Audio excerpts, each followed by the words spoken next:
Man, it's wet. Welcome to the Sowing Seed Podcast. One guy's thoughts on family, faith, farming, and financial freedom. Now from the studio, 20 yards from the chicken coop. And that's for reals, y'all. Here's your host, Matt Miller. Pretty crazy. We had an unseasonably hot summer, an unseasonably hot and dry spring. And you've heard me talk on previous episodes about how the garden in many ways underperformed this year because of the heat, the early heat that prevented our tomatoes from setting, our peppers, and some of our other crops as well. Well, now we are getting the rain that we normally get in April and early May, right smack dab in the middle of October. In fact, it's been a couple weeks straight where it's rained just about every day. The rain gauge has filled up twice. So we've had, at least 6 inches on 2 different occasions. And to be honest, the rain continued to come down here this last week to where I didn't get a chance to get down and empty it. So my guess is, without looking at the news or without checking with local weather stations, et cetera, that we've gotten at least, 14, 15 inches in the last 10 to 12 days here at EIEIO. And the ground is completely saturated.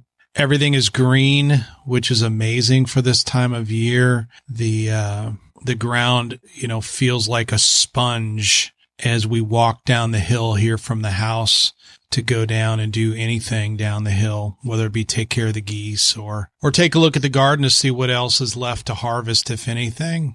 I finally turned off the irrigation or reset it yesterday to where we're now just watering 20 minutes a day for primarily the blueberries and the peppers that are still growing. It's doubtful anything else is going to matter. Something has come and taken care of the rest of the zucchini plants and has eaten the leaves and pretty much killed them. The Swiss chard has had a similar fate. I do still have a bed that has some weeds that have potatoes planted that need to be harvested.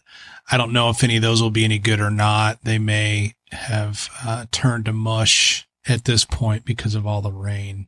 I'm grateful for it. Don't get me wrong. It's just made things a little bit interesting around here. And the grass in the Coop 1 and Coop 2 runs is so tall that once it dries out a few days from now, I don't know if we're going to be able to get the mower through it or not. So anyway, just one of those struggles, first world problems. Grateful for it and shouldn't be complaining, but just continuing to keep life interesting around here at EIEIO, just like as always seems to be, and I'm sure it continues to be in your household in one way, shape, or form as well. That's a little bit from here.